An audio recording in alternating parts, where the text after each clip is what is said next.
News नशा, आदत हर खबर की। दोस्तों नमस्कार, मैं हूं विनीता यादव। पूरा चुनाव निकल गया और चुनाव के दौरान जो चर्चा रही सबसे ज्यादा वो थी ईवीएम। ना सिर्फ ये चुनाव बल्कि कई सालों से 2014 के कुछ वक्त के बाद से ही ईवीएम को लेकर सवाल उठने शुरू हो गए। खास तौर से अगर बात करें 2019 की, उसके बाद तो जरूर, राज्य के चुनाव के बाद तो ये मामला और बढ़ता चला गया। ईवीएम पर इस तरह से शक हो गया जैसे मानो कि सारे चुनाव की मुसीबत सिर्फ यही है। इस देश में तमाम संस्थाएं जो कि लोकतंत्र को बरकरार रखे हुए है, उस पर भी जो ब्लैक स्पॉट लगे वो ईवीएम की वजह से। चुनाव आयोग कई बार इसकी वजह से घिर गया, लेकिन अब जाकर के यहाँ पर ईवीएम का एक खुलासा हुआ है। मैं आपको ये भी बता दूं कि तमाम तरह की याचिकाएं सुप्रीम कोर्ट में लगी ईवीएम को लेकर। इतनी याचिकाएं लगी कि सुप्रीम कोर्ट परेशान हो गया और उन्होंने भी ये माना कि चलिए इस पर चर्चा की जाए, आपकी याचिका को सुना जाए। तमाम चीजें हुई, लेकिन चुनाव निकल गया 2024 का भी। लेकिन अब चुनाव होते ही, सरकार का गठन होने के बाद, मंत्रालय बंटने के बाद पता चलता है, एक ऐसी तस्वीर सामने निकल कर आती है जिसमें ईवीएम में क्या घपला हो सकता है वो पता लगने लगा। कई बार अलग तरह की चर्चाएं हुई कि ईवीएम को हैक करने के कौन से तरीके हैं, कैसे कैसे ईवीएम को हैक किया जा सकता है। कई तरह के एक्सपर्ट सामने आए, उन्होंने कहा हैक हो सकता है। एक इसी तरह के एक्सपर्ट को रिटायर भी कर दिया गया वक्त से पहले। इस तरह की तमाम चीजें बार बार जहन में शक पैदा करती रही कि ईवीएम गड़बड़ कर सकती है। आखिर ईवीएम में ऐसा क्या है जो लोगों को पता नहीं चल रहा और गड़बड़ हो सकता है। विपक्ष ने ईवीएम को लेकर बड़ा हल्ला बोल किया, सड़कों पर धरना प्रदर्शन हुए और ईवीएम के अंदर पकड़ने वाली जो कमी थी वो कंट्रोल नहीं हो रही थी।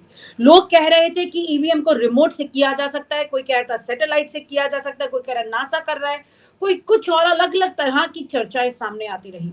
लेकिन यहाँ पर अब एक नई ऐसी बड़ी तस्वीर सामने निकल कर आई है जिसका जिक्र राहुल गांधी ने खुद सामने आकर किया है। जाहिर सी बात है, जब कोई पॉलिटिकल पार्टी, वो भी राहुल गांधी कांग्रेस की पार्टी, इस तरह से सामने आकर ईवीएम के मामले में कोई बड़ा खुलासा करती है तो उसे आप यूं ही नहीं जाने दे सकते। हैकिंग, एलन मस्क का ट्वीट और अब ब्लैक बॉक्स, ईवीएम पर चुनाव के बाद राहुल ने तमाम तरह के सवाल उठा दिए हैं। आपको याद होगा कि चुनाव के बाद नरेंद्र मोदी ने ईवीएम को लेकर क्या कहा था। उन्होंने कहा था कि चलिए ईवीएम पर तो ठीकरा फोड़ना अब बंद हो जाएगा, लेकिन यहाँ पर फुल स्टॉप नहीं है। सवाल ज्यों के त्यों है, चीजें आगे बढ़ रही हैं। ईवीएम का जो बक्सा है वो अभी बरी नहीं हुआ है, उसमें क्या हो रहा है ये तस्वीर अब सामने आ गई है। लोकसभा चुनाव के नतीजों के बाद राहुल गांधी ने ईवीएम की आलोचना करते हुए उसे एक ब्लैक बॉक्स का नाम दे दिया है। उन्होंने एक अखबार की कटिंग भी शेयर की है जिसमें आरोप लगाया गया है शिवसेना के एक सांसद के रिश्तेदार पर। चुनावी नतीजों के बाद फिर से इसी के चलते ईवीएम घेरे में आ गई। राहुल गांधी के इस ट्वीट ने बवाल कर दिया है। ब्लैक बॉक्स क्या है और ये पेपर की कटिंग क्या कहती है, आइए बताते हैं। लोकसभा चुनाव के परिणाम आने के 11 दिन बाद एक बार फिर ईवीएम पर सवाल उठने लगे। कांग्रेस सांसद ने 2024 के नतीजे आने के बाद पहली बार ईवीएम पर टिप्पणी की। राहुल ने इसे ब्लैक बॉक्स बता दिया, कहा कि भारत जैसे देश में किसी को भी इसकी जांच करने की अनुमति नहीं है। क्यों? राहुल ने इसके अलावा एक न्यूज़पेपर की कटिंग भी शेयर की जिसमें लिखा है कि मुंबई उत्तर पश्चिम लोकसभा सीट जीतने वाले शिवसेना सांसद शिंदे गुट के रविंद्र वाइकर के रिश्तेदार के पास एक ऐसा फोन है जिससे ईवीएम को आसानी से खोला जा सकता है। राहुल से पहले मशहूर शख्सियत और टेस्ला के मालिक एलन मस्क भी ईवीएम पर उसमें कुछ बदलाव करने की बात को बार बार कह चुके हैं। वो कह रहे हैं एआई का जमाना है, ईवीएम में बहुत कुछ हो सकता है, ये सेफ नहीं है। इसी के साथ मैं आपको याद दिला दूं कि एलन मस्क चुनाव से ठीक पहले जब भारत आने वाले थे तो उनका वो दौरा टल गया था। चर्चाएं हुई थी कि एलॉन मस्क प्रधानमंत्री नरेंद्र मोदी के साथ वैसे नहीं बैठ पाएंगे और इसका जो फायदा नरेंद्र मोदी को हो सकता है वो नहीं मिल पाएगा।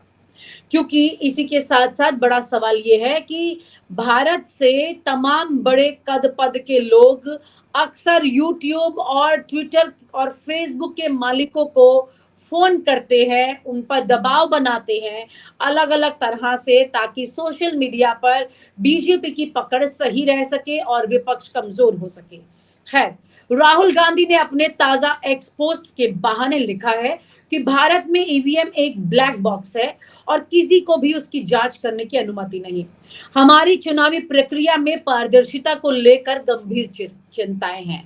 जब संस्थानों में जवाबदेही की कमी होती है तो लोकतंत्र एक दिखावा बन जाता है और धोखाधड़ी का शिकार हो जाता है। राहुल गांधी ने एक न्यूज़पेपर की कटिंग को शेयर किया, उसमें लिखा है कि 2024 के लोकसभा चुनाव में मात्र 48 वोटों से मुंबई उत्तर पश्चिम सीट जीतने वाले एकनाथ शिंदे शिवसेना के सांसद रविंद्र वायकर के रिश्तेदार के फोन में ईवीएम मशीन खोलने की एक ट्रिक है।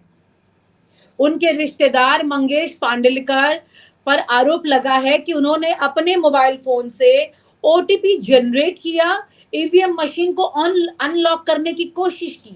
वनराय पुलिस ने उन्हें सीआरपीसी की धारा 41A के तहत नोटिस भी दे दिया है। ये ट्वीट जो आप देख रहे हैं राहुल गांधी का, एलॉन मस्क का, इसे देखिए और समझिए कितना गंभीर मुद्दा है।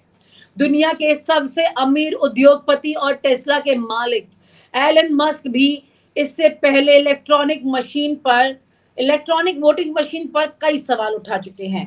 उन्होंने अपने एक्स पर पोस्ट करते हुए लिखा कि हमें इलेक्ट्रॉनिक वोटिंग मशीन को खत्म कर देना चाहिए। मनुष्यों या एआई द्वारा हैक होने का खतरा भला छोटा लगे, लेकिन ये अभी भी बहुत ज्यादा है। साथ ही अखिलेश यादव ने भी इस मौके पर चुप्पी नहीं साधी बल्कि हमला किया है। उन्होंने कहा है कि टेक्नोलॉजी समस्याओं को दूर करने के लिए होती है, अगर वो मुश्किलों की वजह बन जाए तो उसका इस्तेमाल बंद हो जाना चाहिए। यानी कि इस चुनाव के बाद भी इस वक्त ये तमाम विपक्ष के नेता ईवीएम को आरोपों से बरी नहीं कर रहे हैं। उसकी एक बड़ी वजह है क्योंकि इस बार के चुनाव में भी कई तरह से ये सवाल उठे हैं कि ईवीएम के सहारे कई जगह पर चुनाव में हेराफेरी करने की पूरी कोशिश की गई है। कुल मिलाकर ये कहा जा सकता है कि ईवीएम को लेकर अभी भी लगातार सवाल जारी हैं। अब जब सदन में बराबरी की तर्ज पर विपक्ष भी आ चुका है, ऐसी परिस्थितियों में सुप्रीम कोर्ट में इस मामले को लेकर जाना और इस मामले पर बहस करना, इसकी पारदर्शी जांच कराना पहले के मुकाबले अब ज्यादा आसान हो चुका है। सवाल ये उठता है कि नवंबर में रिटायर होने वाले डीवाई चंद्रचूड़ से इतनी जल्दी इस मामले पर न्याय की कितनी उम्मीद की जा सकती है। उसके अलावा आपको याद दिला दूं कि उनके रिटायर होने के बाद सबसे ज्यादा प्रोबेबिलिटी जो है वो जस्टिस संजीव खन्ना की है और उस दौरान शायद ही विपक्ष बहुत ज्यादा उम्मीद इस मामले में कर पाए। लेकिन ईवीएम इस बार से नहीं, 2019 से पहले से अदालत के चक्कर काट रही है। विपक्ष ईवीएम को लेकर चक्कर काट रहा है, सवाल कर रहा है कि जल्द ही जल्द इस देश के लोकतंत्र को पारदर्शी स्थितियां मिले, प्रक्रिया मिले, लेकिन ऐसा नहीं हुआ। सरकार की भी मंशा पर बड़ा सवाल यहाँ इसलिए उठता है, चुनाव आयोग पर भी बड़ा सवाल इसलिए उठता है कि जिस प्रक्रिया पर इतना बड़ा संदेह है, इतना बड़ा सवालिया निशान है, वो प्रक्रिया सरकार ने लोगों के सामने पारदर्शी बनाने की और कोशिशें क्यों नहीं की है। और अगर की भी हैं, जिस तरह से ईवीएम में वोट डालने के बाद अब पर्चियां निकलने लगी हैं, उस पर भी सवाल उठने लगे थे। वोट किसी को जाता था, पर्ची किसी की निकलती थी। खैर, यहाँ पर भी सवाल ये उठ रहे हैं कि अगर ऐसा है भी कि उन्होंने कोशिश भी की हो तो उनकी जिम्मेदारी ये बनती थी कि वो चुनावी प्रक्रिया का तरीका बदल दे, ताकि कम से कम इस देश के सबसे बड़े लोकतांत्रिक प्रक्रिया को सवालों के घेरे से मुक्ति मिल सके।